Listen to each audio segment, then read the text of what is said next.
नमस्कार। आज का हमारा टॉपिक है भारत के संविधान में अनुसूचियां।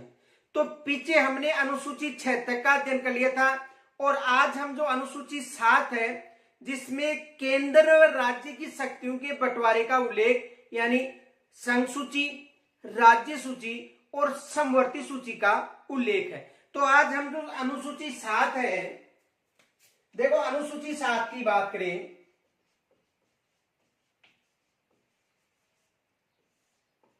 तो अनुसूची 7 में जो अनुच्छेद 246 में यह बताया गया है कि केंद्र व राज्य की शक्तियों के बंटवारे का उल्लेख है। किस अनुच्छेद में उल्लेख मिलता है?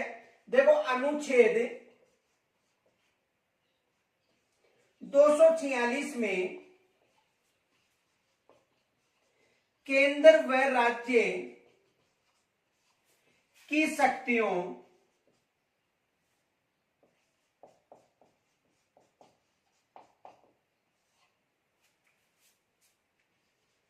के बंटवारे का उल्लेख संघ सूची, राज्य सूची व समवर्ती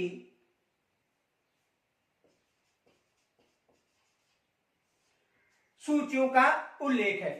यानी यदि अनुसूची 7 की बात करें तो अनुसूची 7 में जो अनुच्छेद 246 है उसमें यह उल्लेख मिलता है कि यानी अनुच्छेद 46 ये बताता है कि इसमें केंद्र व राज्य की शक्तियों के बंटवारे का उल्लेख है। किनका?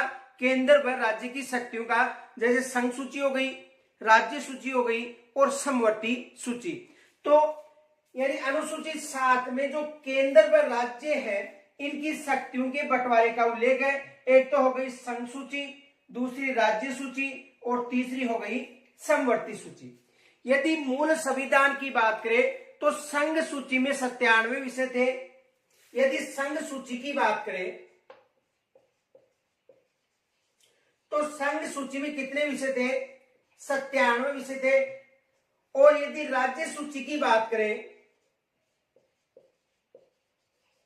तो राज्य सूची में 66 विषय थे। और यदि समवर्ती सूची की बात करें तो समवर्ती सूची में उस समय 47 विषय थे। यानी जब संविधान निर्माण था उस समय संघ सूची में 97, राज्य सूची में 66 और समवर्ती सूची में कितने विषय थे?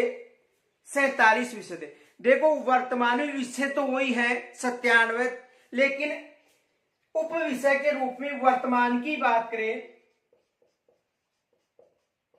तो वर्तमान में यदि संघ सूची की बात करें तो देखो वर्तमान में संघ सूची में कितने विषय हो गए? 100 वर्तमान की बात है।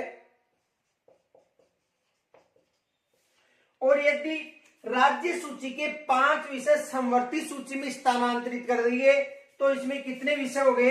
61 विषय। और 5 विषय यानी समवर्ती सूची में स्थानांतरण करने के कारण इसमें कितने विषय हो गए? 52 विषय। तो देखो मूलतः 97 है, लेकिन उप विषय के रूप में कितने हैं? 100 गए। राज्य सूची में कितने हैं? 61। और समवर्ती सूची में कितने हो गए? 52।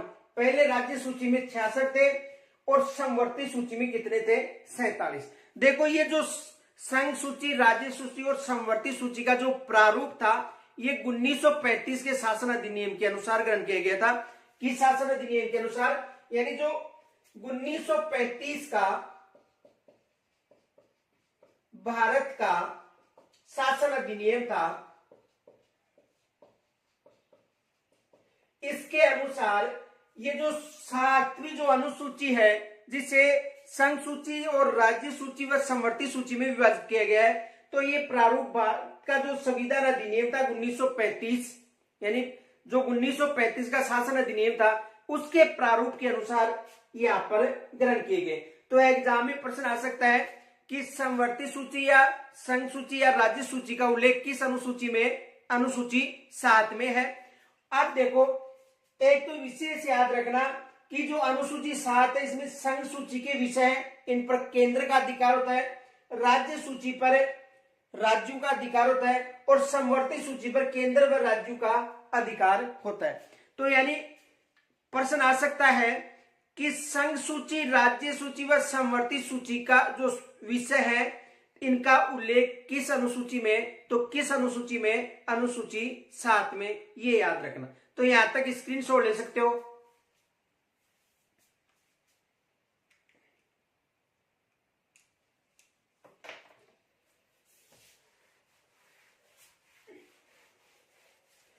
अब देखो यदि अनुसूची 8 की बात करें तो अनुसूची 8 में भाषाओं का उल्लेख है।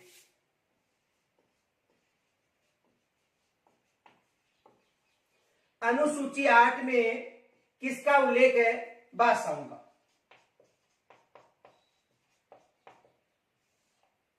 यानी अनुसूची 8 में किसका उल्लेख है? भाषाओं का उल्लेख है।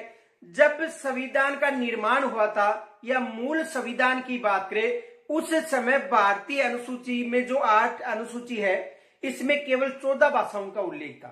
यानी मूल संविधान या संविधान निर्माण के समय जो भारत की जो अनुसूची 8 थी उसमें कितनी भाषाओं का उल्लेख था? 14 भाषाओं का उल्लेख था। संविधान निर्माण के समय कितनी भाषाएं थी? 14 भाषाएं थी। वर्तमान की बात करें तो देखो वर्तमान में कितनी भाषाएं हैं? यदि वर्तमान की बात करें तो वर्तमान में भारतीय संविधान में मान्यता प्राप्त कितनी भाषाएं हैं? 22 भाषाएं। ये याद रखना।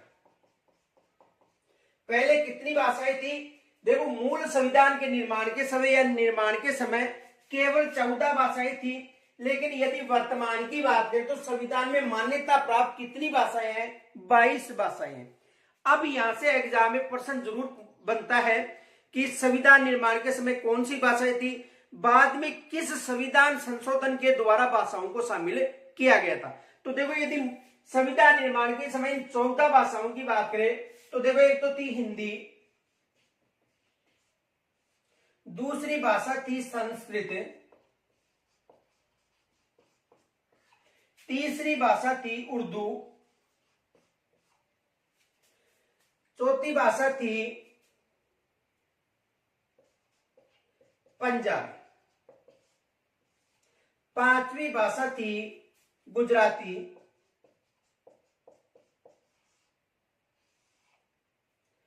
छठवीं भाषा थी कश्मीरी।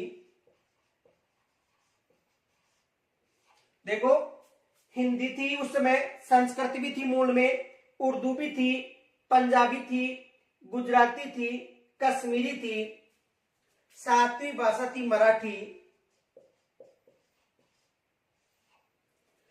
आठवीं भाषा थी कन्नड़,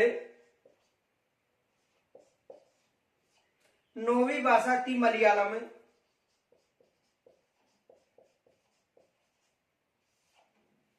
10वीं भाषा के रूप में थी तमिल, 11वीं थी तेलुगु, 12वीं भाषा थी उड़िया, 13वीं भाषा थी बंगला और 14वीं भाषा थी असमिया। तो जब संविधान का निर्माण हुआ था या जो मूल संविधान था, जब संविधान बनकर तैयार हुआ था उस समय कितनी भाषाएं थी?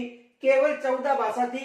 एक हिंदी थी, याद रखना, हिंदी के साथ संस्कृत थी, उर्दू थी, पंजाबी थी, गुजराती थी, कश्मीरी थी, मराठी थी, कन्नड़ थी, मलयालम थी, तमिल थी, तेलुगु, उड़िया, बंगला और असमिया।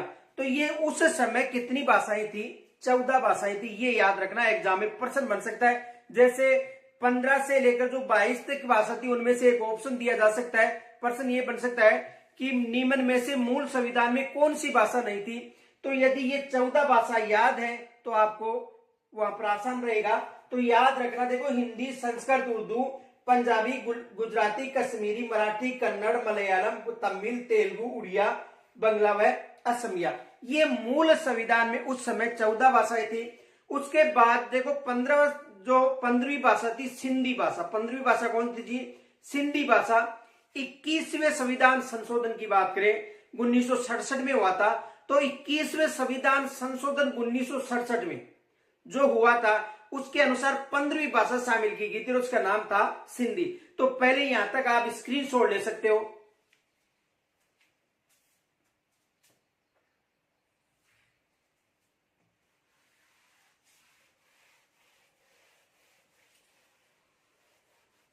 देखो यदि 15वीं भाषा की बात करें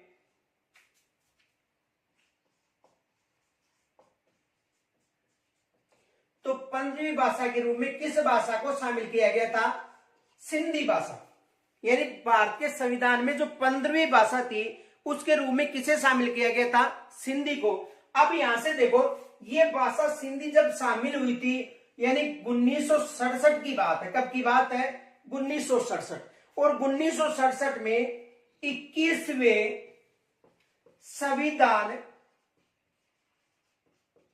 संशोधन के तहत यानी 21वें संविधान संशोधन की बात करें तो 21वें संविधान संशोधन के तहत किस भाषा को शामिल किया गया था?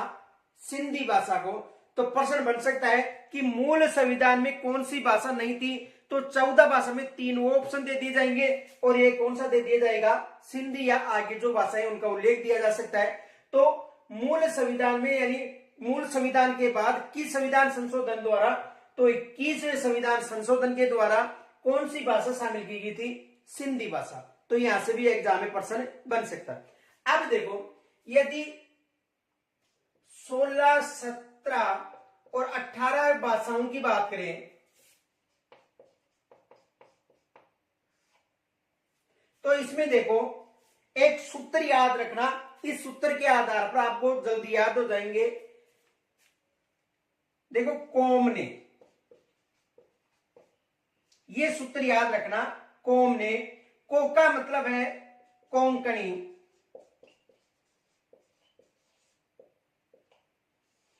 मैं का मतलब है मणिपुरी और ने का मतलब है नेपाली। यानी 16, 17 और 18 भाषा के रूप में देखो ये तो कोंकणी को शामिल किया गया था, एक मणिपुरी को शामिल किया गया था और एक नेपाली को शामिल किया गया था। ये सूत्र याद रखना कौम ने। और ये किस संविधान संशोधन के द्वारा? यानी देखो 71वें संविधान संशोधन 1992 की बात है। कब की बात है? देखो 1992 की बात है। और 71वें संविधान संशोधन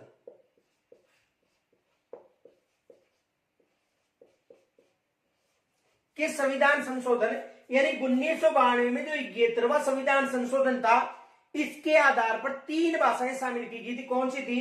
एक कोंकणी भाषा थी, एक मणिपुरी भाषा थी और एक नेपाली भाषा थी। तो देखो 16, 17 यानी एक क्रम अलग हो सकता है, क्रम एक साथ ही है तो आपको याद करने का क्रम बताया, बाकी एक साथ शामिल की गई थी। और वो 14 भाषाएं थी वो भी याद करने का क्रम था, बाकी एक साथ शामिल की गई थी। कोई वैसा नहीं है कि पहले हिंदी आई या उर्दू आई या संस्कृत, एक ही बात है। तो यहाँ पर चाहे आप नेपाली मान लो पहले, चाहे मणिपुरी मान लो या कोंकण, बात एक ही है, ये याद करने का तरीका है। तो 16, 17, 18 भाषाओं के रूप में देखो कोंकणी, मणिपुरी, नेपाली भाषा को शामिल किया गया था। कब? 1992 में। कौन सा संविधान संशोधन था?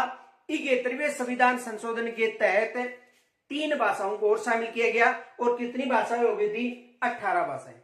यहां तक स्क्रीनशॉट ले सकते हो। अब देखो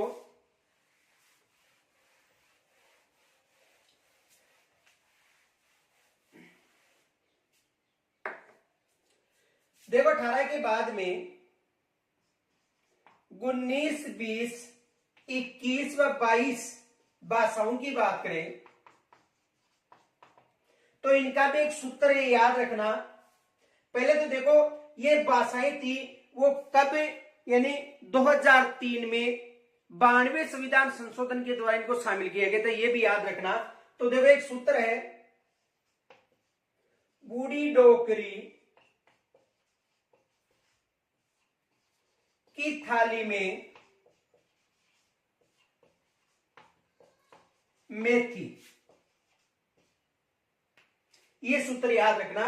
बूढ़ी डोकरी की थाली में मेथी। बूढ़ी का मतलब हो गया बोड़ो,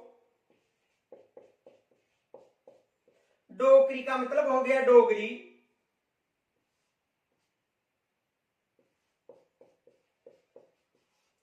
की को छोड़ना है, थाली का मतलब हो गया संथाली, और मेथी का मतलब हो गया मेथिली।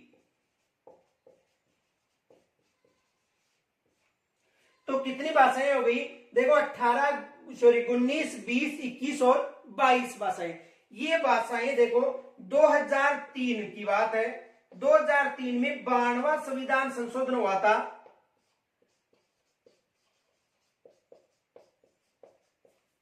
कौन सा संविधान संशोधन था? 92वां संविधान संशोधन के द्वारा इन भाषाओं को भारतीय संविधान में शामिल किया गया था।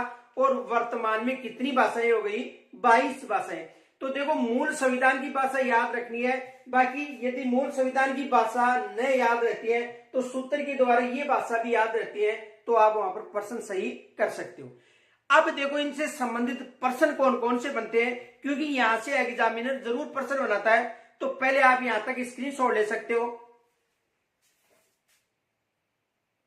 देखो प्रश्न ये बनता है, सबसे पहला प्रश्न तो अधिकतर ये आता है,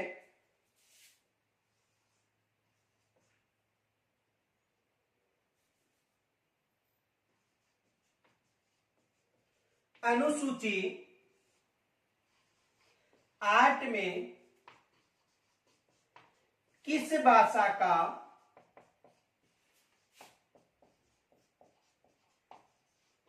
उल्लेख नहीं है? देखो अनुसूची 8 में किस भाषा का उल्लेख नहीं है? ए में आपको जैसे मिल गया हिंदी, बे में मिल गया अंग्रेजी, से में मिल गया उर्दू, और दे में मिल गया कश्मीरी, या दे में दे दिया मान लो संस्कृत, कोई सा भी मिल सकता है। तो देखो जो अनुसूची 8 है या संविधान में जो 22 भाषाएं हैं, 22 भाषा संविधान में मान लो, या अनुसूची 8 में किस भाषा का उल्लेख नहीं मिलता है? अंग्रेजी भाषा का। और अधिकतर ये प्रश्न एग्जाम में पूछा जाता है, क्योंकि अंग्रेजी भाषा है उसको भारतीय संविधान में शामिल भाषाओं के रूप में नहीं किया गया है। तो देखो अनुसूची 8 में किस भाषा का उल्लेख नहीं है? अंग्रेजी का उल्लेख नहीं है। बाकी हिंदी भी है, उर्दू भी है और संस्कृत भी है। दूसरा प्रश्न ये बन सकता है, देखो यहां तक स्क्रीनशॉट ले सकते हो। दूसरा प्रश्न ये बन सकता है,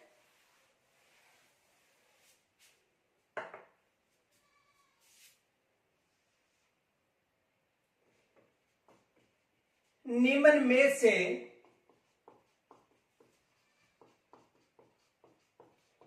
कौन सा संविधान संशोधन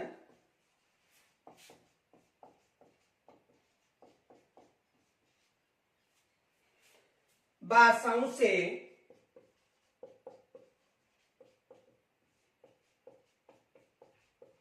संबंधित नहीं है? देखो निम्न में से कौन सा संविधान संशोधन भाषाओं से संबंधित नहीं है? देखो ए में 21वां संविधान संशोधन, बे में 71वां संविधान संशोधन,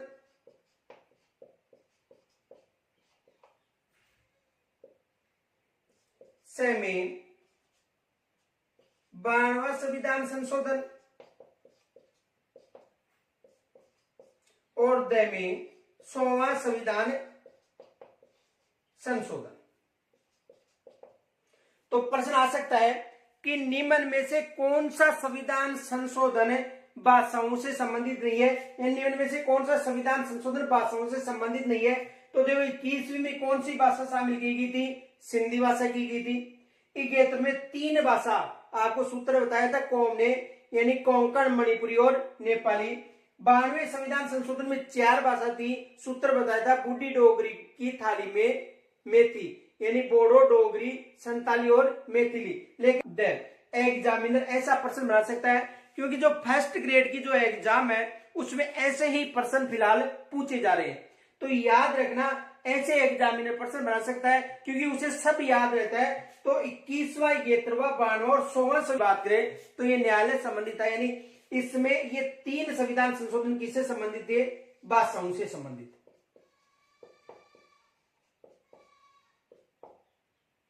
तो 21वां, 71 और 92वां संविधान संशोधन भाषाओं से संबंधित था, तो प्रश्न बन सकता है।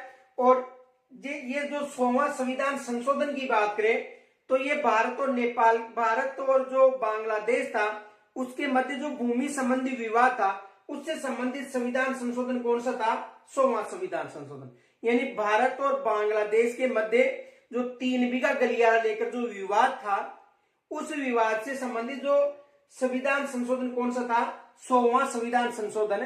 तो ये भारत और बांग्लादेश का जो 3 बीघा गलियारा विवाद संबंधी संविधान संशोधन था, और ये 3 संशोधन है, ये भाषाओं से संबंधित संशोधन है।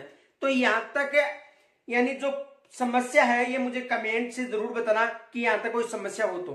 अब देखो अनुसूची 9 की बात करें तो यहां तक स्क्रीनशॉट ले सकते हो।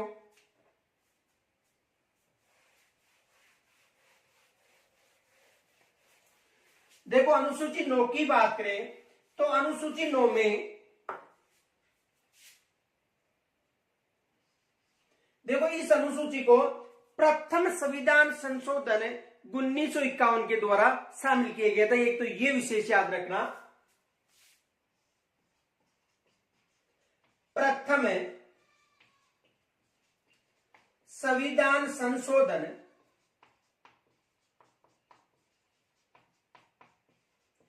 1951 में या 51 के द्वारा इसे शामिल किया गया था। कि संविधान संशोधन के द्वारा, यानी प्रथम संविधान संशोधन की बात करें तो प्रथम संविधान संशोधन के द्वारा अनुसूची 9 को शामिल किया गया था। और इस अनुसूची में भूमि संबंधी या संपत्ति संबंधी जो विवाद थे उनका उल्लेख मिलता है। किस अनुसूची में? अनुसूची 9 में भूमि संबंधी और संपत्ति संबंधी जो भी विवाद था उसका उल्लेख मिलता है। यहां से एग्जाम में यह प्रश्न बन सकता है कि जो अनुसूची 9 है इसे किस संविधान संशोधन के द्वारा भारतीय संविधान में शामिल किया गया था? तो कौन सा संविधान संशोधन था? प्रथम संविधान संशोधन था। और कब की बात थी? यानी प्रथम संविधान संशोधन 1951 में। और इसमें भूमि संबंधी है। इनके अलावा इस संविधान संशोधन में जो भी उल्लेख है उसे न्यायालय में चुनौती नहीं दी जा सकती। ये भी याद रखना कि जो अनुसूची 9 का में जो उल्लेख है इसे न्यायालय में चुनौती नहीं दी जा सकती।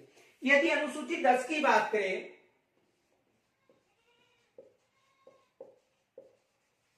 अनुसूची 10, तो अनुसूची 10 में दल बदल का उल्लेख है।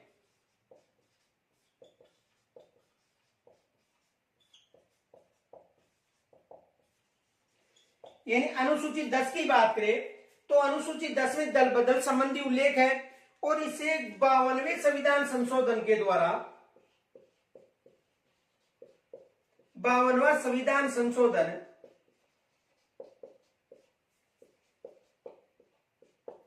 1985-86 में शामिल किया गया था। देखो अनुसूची 10 का संबंध है दल बदल से संबंधित, और इसे 52वें संविधान संशोधन 1985-86 के तहत शामिल किया गया था। और इसमें यह उल्लेख है कि एक व्यक्ति दल बदल नहीं कर सकता है, सामूहिक व्यक्ति जो सामूहिक दल है ये दल बदल कर सकते हैं। यानी दल बदल संबंधी एक दल का जो व्यक्ति था दूसरे दल में चले जाते थे तो उस पर पाबंदी लगाई गई थी।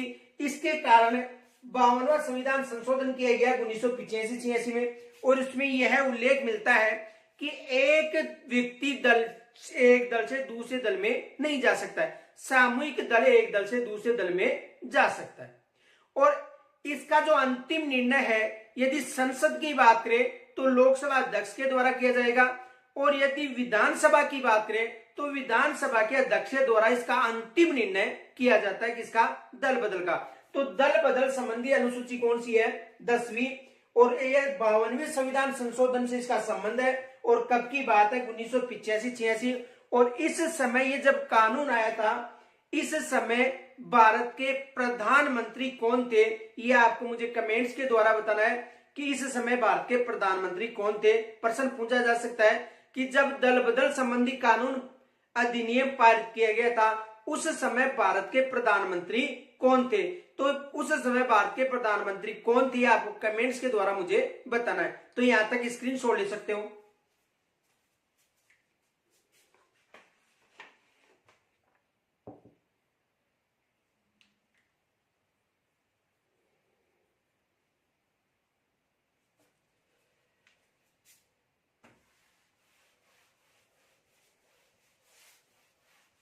यदि अनुसूची 11 की बात करें तो अनुसूची 11 में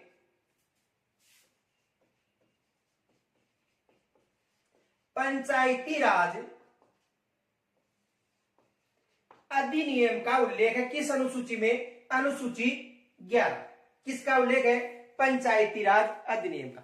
देखो पंचायती राज जो अधिनियम या पंचायती राज है, ये अधिनियम 1992 में पारित हुआ था। कब हुआ था, देखो अधिनियम की बात करें तो ये अधिनियम था, यानी इससे संबंधित संविधान संशोधन कौन सा था, 73वां संविधान संशोधन। ये भी एग्जाम में पूछा जाता है कि 73वां संविधान संशोधन का संबंध किससे है, पंचायती राज से, या किस अनुसूची से, 11 अनुसूची से। तो देखो 73वां संविधान संशोधन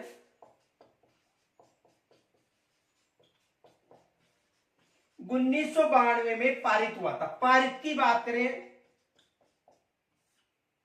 यानी संसद में कब पारित हुआ था, 73वां संविधान संशोधन 1992 में। यदि लागू की बात करें तो लागू कब हुआ था, 1993 में। ये याद रखना, एग्जाम में प्रश्न बनता है कि 73वां संविधान संशोधन का संबंध किससे है। तो 73वां संविधान संशोधन का संबंध पंचायती राज से है। ये कब पारित हुआ था, तो 1992 में पारित हुआ था। लागू कब हुआ था, तो ये लागू हुआ था 1993 में, यानी 24 अप्रैल 1993 को। ये याद रखना, 24 अप्रैल 1993। और यदि राजस्थान की बात करें तो देखो ये अधिनियम राजस्थान में 1994 में लागू हुआ था। राजस्थान में कब लागू हुआ था, 1994 में। और पंचायती राज अधिनियम में कितने विषय हैं, विषय भी आ सकता है या मद भी आ सकता है। तो कितने विषय हैं, 29 विषय पंचायती राज में अधिनियम में शामिल किए गए। तो देखो अनुसूची 11 में पंचायती राज नियम का उल्लेख है। 73वें संविधान संशोधन 1992 में पारित हुआ था। कौन सा संविधान संशोधन, 73वां संविधान संशोधन। लागू कब हुआ था, 1993 यानी 24 अप्रैल 1993 को। और राजस्थान में 1994 में लागू हुआ था।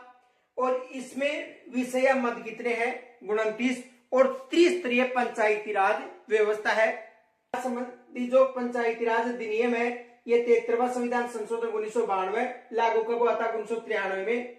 यहां तक कोई समस्या नहीं होनी चाहिए। आगे देखो, तो अनुसूची 12 में नगर पालिका संबंधी अधिनियम का उल्लेख है। नगर पालिका अधिनियम, यदि संविधान संशोधन की बात करें तो इसका संबंध 74वें संविधान संशोधन से था।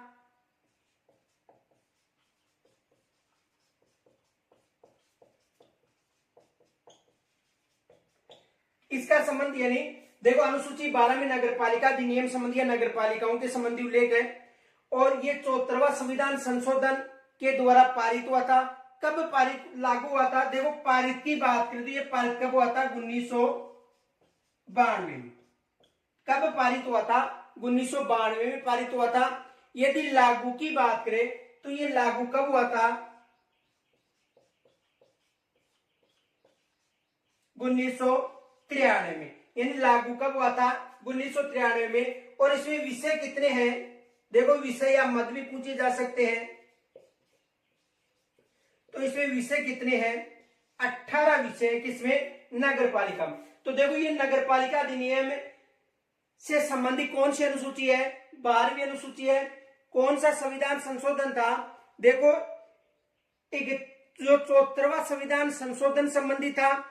और ये कब पारित हुआ था? 1992 में। लागू कब हुआ था? 1993 में। और इसमें विषय कितने हैं? 18। देखो वो 24 अप्रैल 1993 को लागू हुआ था। और यदि इसकी बात करें तो जून 1993 में ये लागू हुआ था। कौन सा अधिनियम? नगर पालिका अधिनियम। किस अनुसूची में उल्लेखित है? अनुसूची 12 में उल्लेखित है।